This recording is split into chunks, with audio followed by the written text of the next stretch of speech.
Welcome, everyone, to another exciting week of our Mission Matters Twitter Spaces. Every week, we put together this dialogue, conversation where we bring on a celebrity, an influencer, a thought leader, an expert, an entrepreneur, investor of some sort. And so this week, we have a celebrity agent and sports agent, Darren Prince. Many of his clients range from Magic Johnson to many different influencers, celebrities, the who's who of the world. We'll go down the list and I'll do a proper intro to Darren. But for those of you that are tuning in and listening for the first time, Mission Matters is a media platform focused on the needs of entrepreneurs, executives, experts.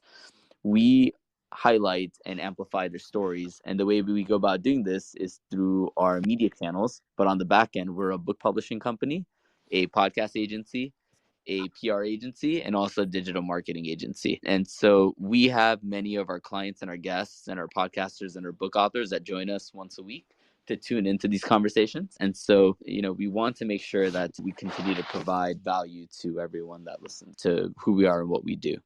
And so this week, just to kind of chime in, Darren here is going to be highlighting his background. And so with that, just of some simple housekeeping rules, just make sure you say your name right as you're about to speak, just because when we turn this into a podcast content or any other forms of content, people will know who you are and what you're about. So just make sure you say your name, and then also just make sure that audio is muted so there's no background music or background noise that's coming, when it's playing in the background or when someone's talking. Let me get right to it. So I'll do a proper intro for Darren. So Darren Prince is an international best-selling author of his memoir, Aiming High. He's a prominent sports agent and celebrity agent and global advocate for addiction, mental health, recovery.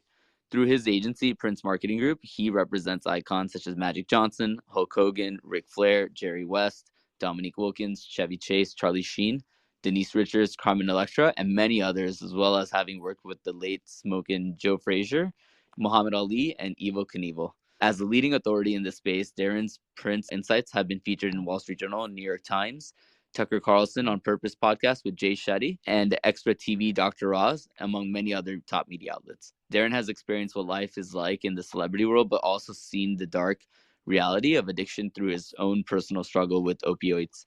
With over 14 years of sobriety, it's now Darren's mission to help others avoid and break free from addiction and mental health struggles.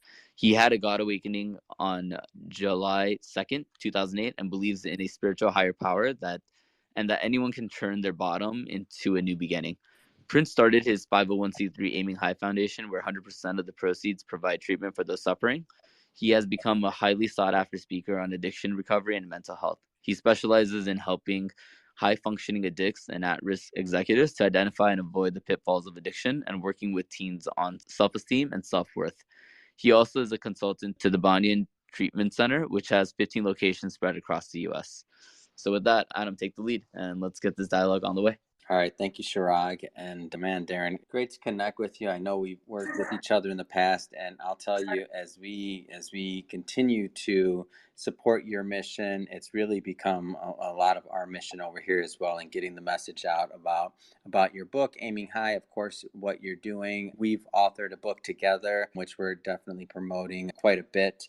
And I guess just to get us kicked off here, man, I just want to say welcome.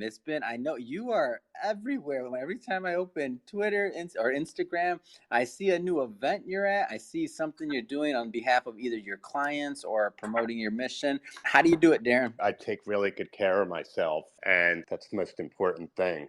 As I'm getting older, I just have to find a good balance, to stay spiritual and on the beam as much as possible with this gift that I have of recovery. The clients are always in high demand, and you just got to find to make it work. And I think I put myself first selfishly so I could be selfless to other people.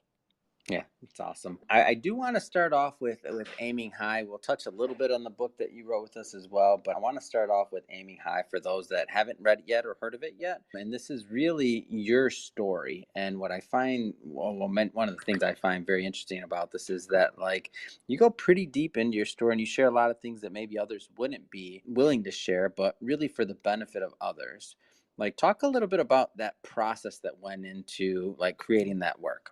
I mean, for me, it was easy. I think anybody that experiences any sort of obstacles and challenges and breaks through and comes out on the other side, I believe it's like your your service, your debt of gratitude is to pay it back. And I think after I attained 1 year of recovery and sobriety, I started being more vocal on Facebook. I know my mom wasn't happy about it. And my dad was a big supporter of it. And I had a lot of practice with it years and years before. So the book was more just like another form of therapy where I just let it all out there.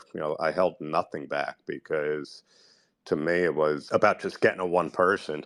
Mm-hmm. And I know we got to a heck of a lot more than one. And I think I've said it so many times, and you and I have spoken with interviews with each other and offline, that you don't find out anything about yourself when you're on top of life. When life is great, it's easy to be happy, joyous, and free. You learn about it through the adversities and the struggles. And I believe that those are the moments that define us. And I just wanted to, show others out there suffering from mental health, depression, anxiety, substance abuse, alcoholism, whatever it might be, that there's a way out.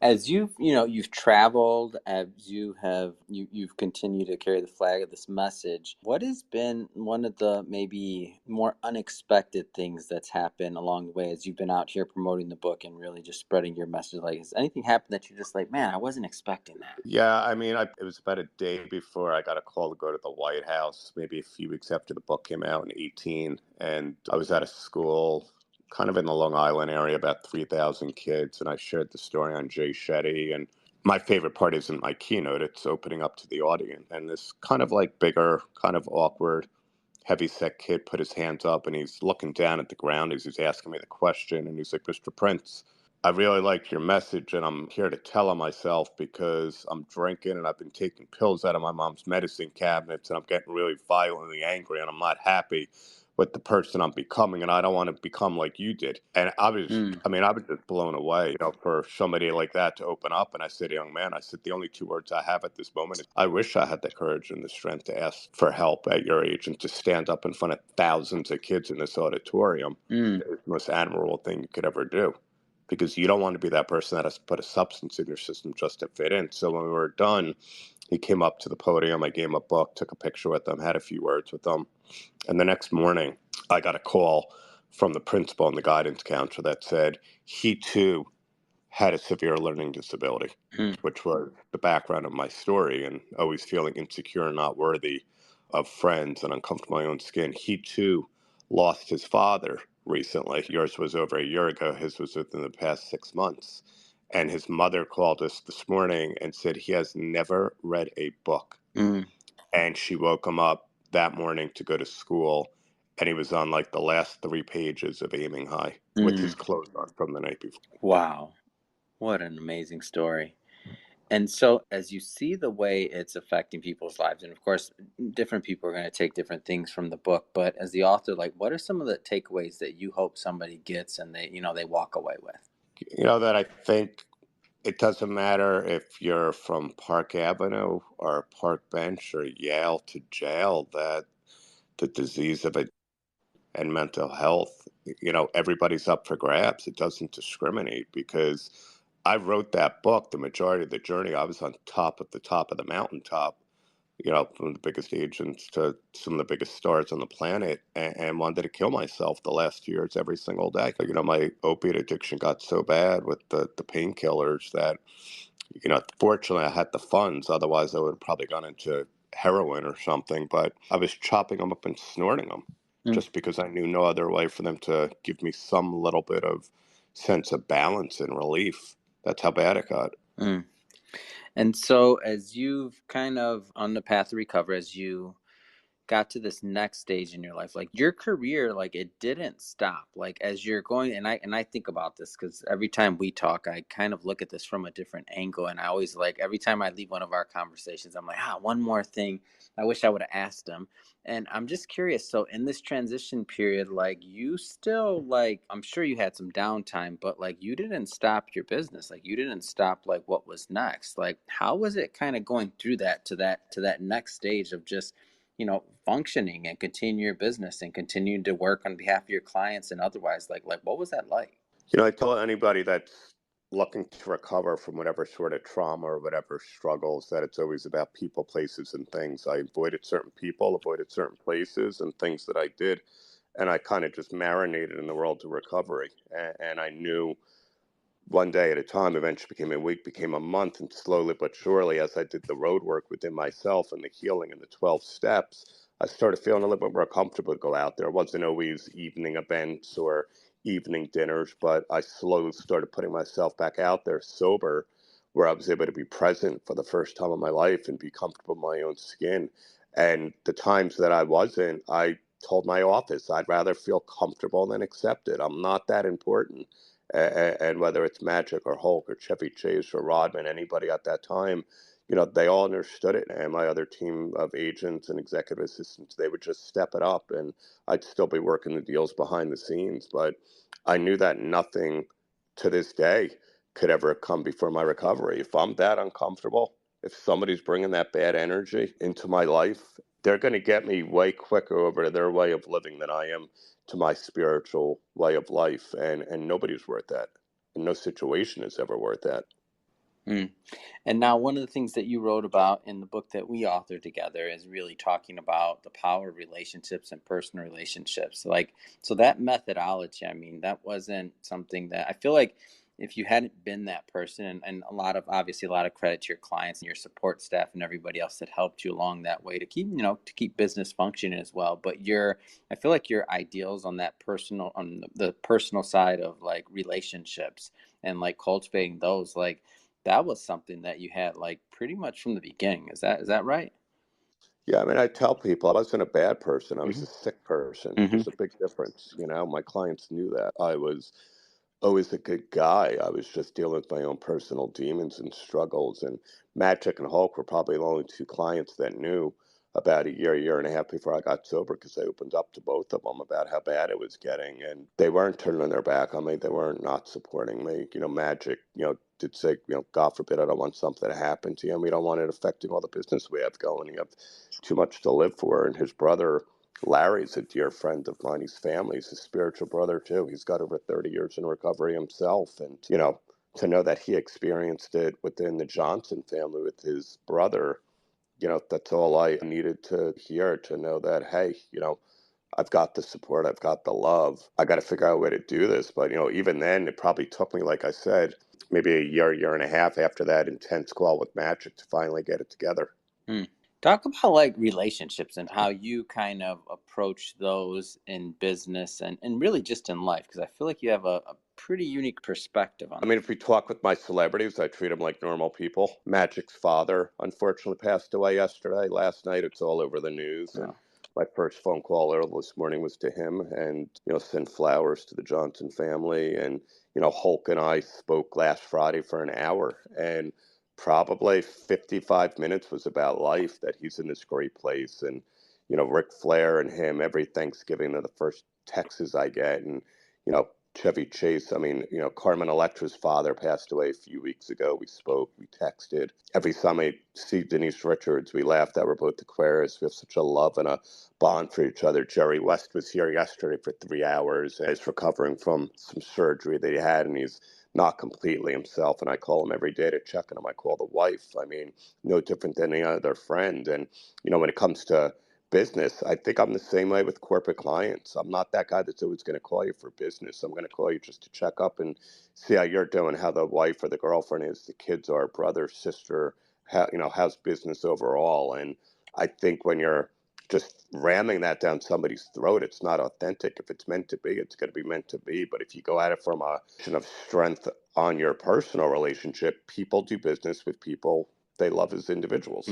And so as you're on this with Prince Marketing Group, I guess I shouldn't assume that everybody knows what you're doing there. So you're representing top talent as an agent. I'm curious, so as you're in this next phase in your life, obviously books are doing great, and you're still, I mean, I see you all over the place. So I know you're like what's, as you're growing and continuing to grow, like what's on the horizon for this? Like what's on your roadmap? Like what's important today? Well, most important is recovering, getting out there, and always speaking. I've done probably over 200 keynotes over the past 4.5 years since Aiming High's come out. Now we've got Mission Matters together, which is giving me another, raising money for my foundation, working for Banyan Treatment Center, Bridge Therapeutics. I'm on the commercial board of advisory and they're in the process of potential FDA approval on an incredible new detox drug that it helps addicts and people that are struggling to transition into getting clean and sober, and it's way better than Suboxone or methadone. And I want to use my platform to spread the word on that. So the foundation and scholarshiping people is always a passion of mine. And then as far as Prince Marketing Group, it's kind of taken a life on its own. I didn't write Aiming High to do anything to build PMG. I just think it's made me more relatable to so many people that just by default, the business has grown exponentially. And if you follow me on Instagram, you saw just a few weeks ago, we had the privilege of working with Tom Conference. And now we're going to have the ability to bring him opportunities. Oh man, it's a great story, and I love when somebody goes out there with the heart and the mind to, to do good, do something like that, and then things just come. I feel like the universe just gives you some things sometimes. Yeah, and I know, When you weren't at some expecting. point, we've had some substantial investors coming to us, and I'm getting older, and probably as long as it's the right partner, the right fit for growth and an exit, we'll probably keep that on the table over the next few years, and I think where I can as an advisor, but my life is so much more rewarding when it comes to recovery. Let's spend some time talking about the foundation. I know you mentioned it, Chirag mentioned, of course, in the opening. I mean, tell us a little bit more about it. I think when the book started really taking off, I didn't write it to make money. It was almost like I had another sign from God that this was a launching pad, because I'd be in the audience, doing Q&As with the audience, speaking, and I would see the look of desperation in so many people's eyes that were struggling. That really opened up to me for the first time. And I always wanted to be like, hey, I would love to give you the opportunity right now if you're ready to scholarship you. And that's when the idea came. I go, how amazing would this be if somebody's lights come on from some God-given words that came out of my mouth, and I can tell them right then and there, go home. I'm going to send my assistant with you, pack a bag, because we're going to put you on a plane or put you in a car and get you into a treatment center this evening and start you on getting the life that you deserve. Wow. What an accomplishment there. But I feel like when you think about when somebody creates it, whether it's a book or something else, like the philanthropic component of it is kind of many times not at the forefront, but just the fact that you started out the book in the first place, not making money, obviously, or not to make money, but then you pivoted to make it into something that could benefit others. I mean, it's awesome. So with the foundation, what are the plans going forward? Like as you continue to grow it and as you continue to expand? Yeah, I mean, it's whatever I can do to do events, and forego my keynote fees to, utilize those resources to scholarship people and any more events. There'll probably be a big one this year. We don't know if it's going to be in New York or LA. We've done a couple in Miami where, I get the support of my celebrity clients. Several of them show up, and it's just amazing because I think it's also between the service work that I do and the respect that I've gotten on a personal level from my clients.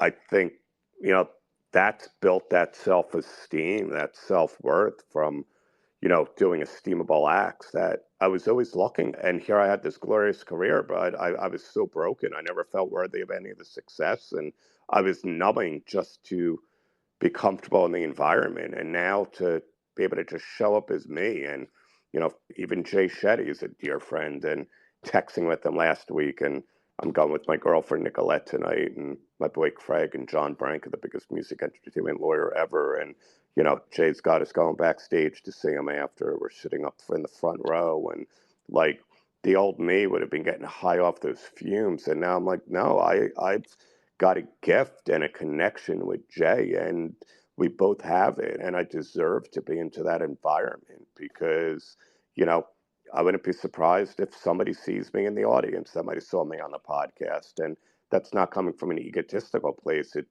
There could be a gift that night waiting in that theater that's needing to speak to me so I can take them to the other side. I made a commitment to God on July 2nd, 2008, broken on my knees, shaking, crying, trembling, that if he took me out of hell, I'll spend one day at a time taking others out with me. And coming up on July 2nd, I've done that for almost 15 years.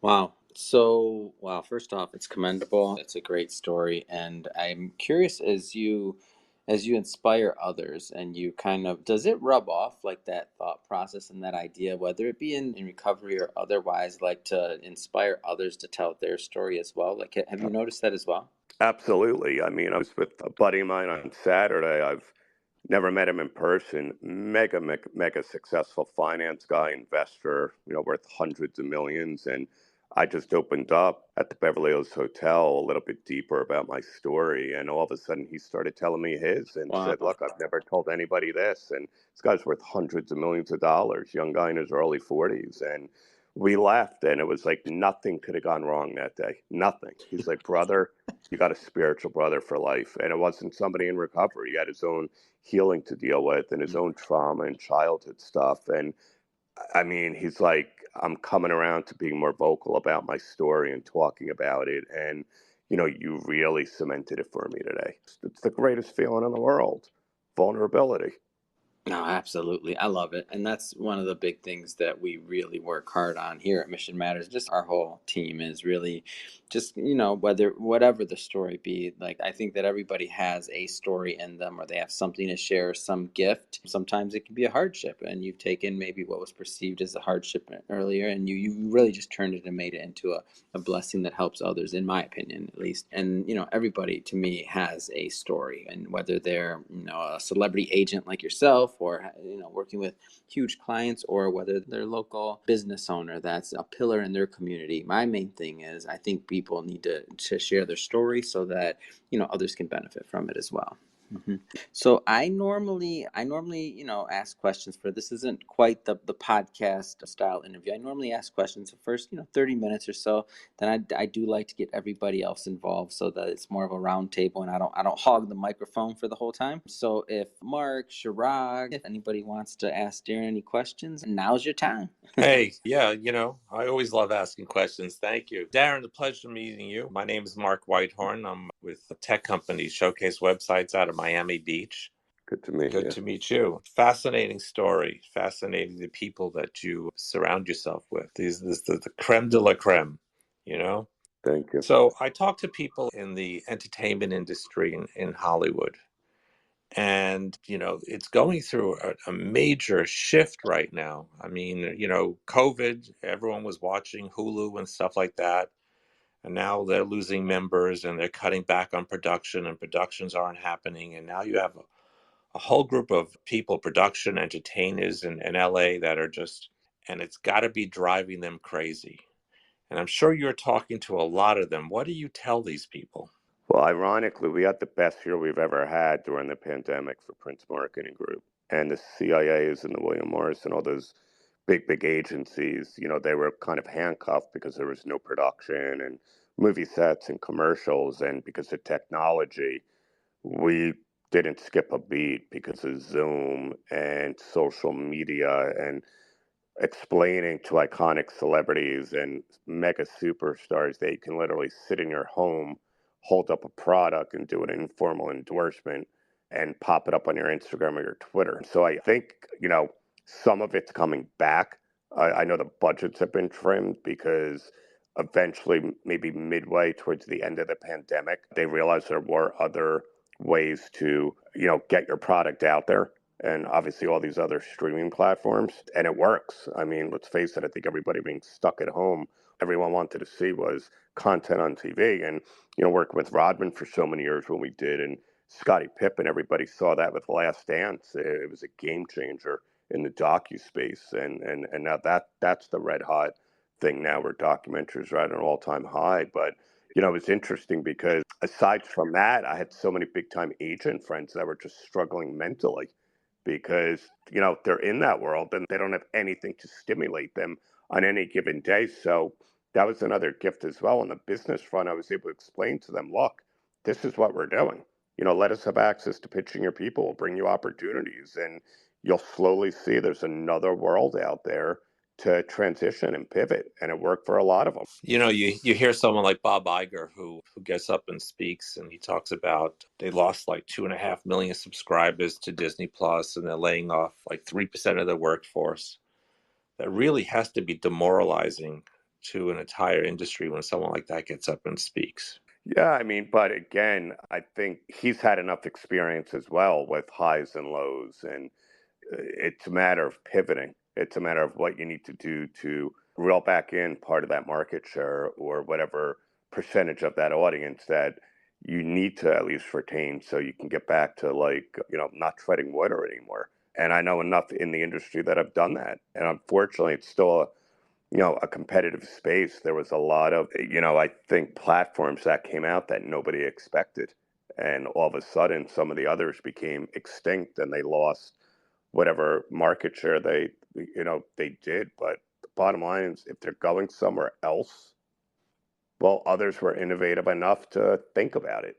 They're not fully losing all the subscribers. A lot of people are using other platforms or they're going to other areas of interest. And I had to change my mindset because during the pandemic, I just turned 50 a month before it, and thinking, look, the old school mindset doesn't work. I need to surround myself with younger Svengalis in the space to teach me on what is new on the cutting edge, because I didn't want the business to take a hit. There's only so many reruns of Mary Tyler Moore that you can watch. Exactly. Now, Seinfeld, we could watch all day. Yes. Curb Your Enthusiasm. There's certain ones that have, Friends. I know for a lot of people, Charlie Sheen's Decline. I know how big Two and a Half Men is. So, but you're right. I mean, a lot of the older stuff, it doesn't have that appeal anymore. A lot of that demographic is either, too old, not here, or it's just not of interest anymore. Yeah, the industry's definitely got to evolve. I mean, people are out on the streets again. They're eating in restaurants. Yep. So if they're doing that, there's others that have found a way to survive and thrive. Yeah. Thank you. It's great talking to you. Thank you. Hey, Darren, wondering what is in store? What do you see next on your horizon over the next several years? I mean, I just think, like I said, recovery and helping others is always, first priority. But, what I do is the agent life is, we're just always active with business opportunities. Today was just an insane day. We have a huge project being announced with Hulk. I started getting back in with Pamela Anderson now. It's been years since I connected with her and her team because she's red hot right now from her documentary. And there'll be, a lot of exciting projects for her. Magic and Larry Bird are always like next level. Different things that are going on. What's old is new again. And I think that's what's so great about representing cultural iconic figures. So the business, we're just in an amazing place. And I can't even believe it at 53. Like I said, just a few weeks ago, I had the ability to work with Tom Brady, and now the opportunity and the blessing to bring him and his team, the same sort of situations that I've, brought around Magic and Hulk and Bird and Joe Montana and Ali and Frazier when they were alive. It's just truly unbelievable. I mean, Matt was so proud when I told him, and he's like, "Hey, I don't think you realize this, but you give back so much, not because you wanted to come back, but that's how God." What religion are you? Jewish. But I'll tell you, I don't want to say I went away from my faith. I told my mom and dad a couple of years into my recovery. I don't know per se that I lost my belief in God at a certain point when I was in my own hell. I know he didn't give up on me. I might have given up on him. But really, if somebody asked me that question, I could tell you I feel I'm much more spiritual than anything, because I remember growing up in Temple and around a lot of Catholic friends, and I always believed that religion is for those that are afraid of going to hell. And I believe the spiritual ones are the ones that have been there. That's interesting. Jews don't believe in hell. I am part of the tribe. Thank you. Yep, I've heard that too. But I also know a lot that have been there. I know a lot that haven't made it out. Well, you could be on earth and in hell at the same time. And in prison, in your own mind, I lived Well, it. Passover is coming up, and that's all about freedom from slavery. And it doesn't have to be physical slavery. It could be mental slavery. Mental, emotional, of course. And that's what the whole story is all about. It's a journey from being entrapped in whatever to becoming a free person. 100%. I met with my rabbi probably 4 or 5 years ago in Florida. Him and his wife, Sheila, Rabbi Kasdan, very near and dear to me. And he just loved the thing about where I landed and what I believe in and what I'm doing. And, he's like, look, you've had a some extraordinary circumstances and extraordinary life, and whatever somebody believes in, whatever that power might be that's greater than themselves, to restore them to sanity like it has with you. That's what matters, that you're living your purposeful life. So do you go to temple every week? No, I probably go once a year now, like on the high holy days. That's about it. I do pray every night. It's not from a religious standpoint, it's thanking my God for another day of this incredible life and allowing me to be a voice for Him to help others. Well, it's also a form of meditation. 100%. I feel disconnected when I don't do it. Right. It is definitely introspective. And Adam, when you repurpose this and send it out, I'll tell people, don't ever pray for the health, happiness, the peace, and pay for people that you know that are suffering. Because I've never once, and believe me, there's a lot of big business deals that were going sideways, and I need this deal and that. I don't believe that's what he ever wants to hear. You know, always try to find a way to stay in gratitude and pray for others that are really, really suffering. Man, well, I am enjoying this conversation, Darren and Mark. I'm sitting here listening to you too, and I'm like, yeah, this is good stuff. I am excited to repurpose this, by the way, Darren, because I think this is gonna help a lot of people for sure. As you're talking about something, I was kind of making some notes, and I'm just curious. So, as you were going through that, the market was changing entertainment, and obviously your clients are, huge. But I'm curious if there was any lessons or takeaways, for the business owner, the other person that maybe you kind of picked up along the way when you were talking about things like how, things moved to social media, and you had to now survive or not survive, but kind of upskill your skill set and surround yourself with individuals that were, in line with that and what was going on in the times. Like anything that you kind of learned along that path that you were like, oh, okay. Like that applies to maybe the broader spectrum where maybe somebody isn't, you know what I mean, a celebrity on social media. I mean, I just think coming from like an old school way of marketing, like we never had social media. My girlfriend just turned 26 and I laugh like it's the end.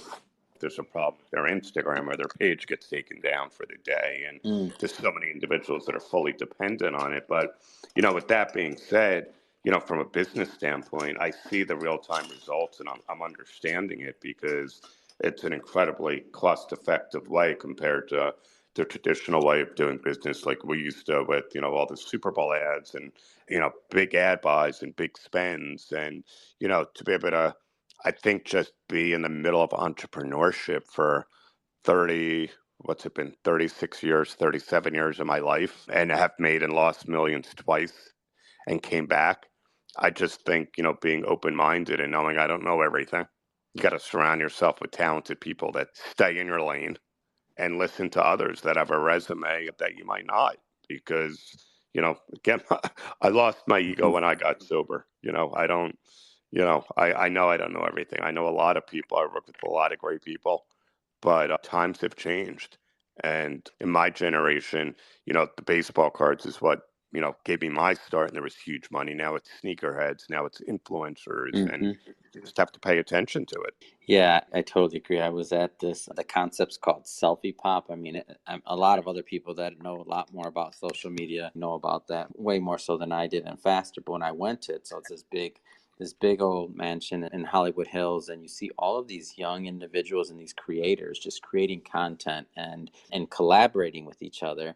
And I thought about you when I was there because I was like, man, this is probably, I was trying to think about like your career, and I'm thinking about like the way that individuals collaborated in the past versus now, just their openness and their like all these some of these. I mean, I think one of the people in the house, like one of their, I forgot his name, but I think he's the father of like the number 4 person on TikTok in terms of size of audience. And he has this huge audience too. And I was like, wow, to see collaborators come in and take pictures and, and hang out with each other, make meaningful connections. To me, I was just like, wow, this is like the renaissance of like what's possible as people get together. And obviously I'm sure there's a other side to that story too. But to me, I just saw like a lot of hope and a lot of possibility and potential for people to work with each other for a greater good.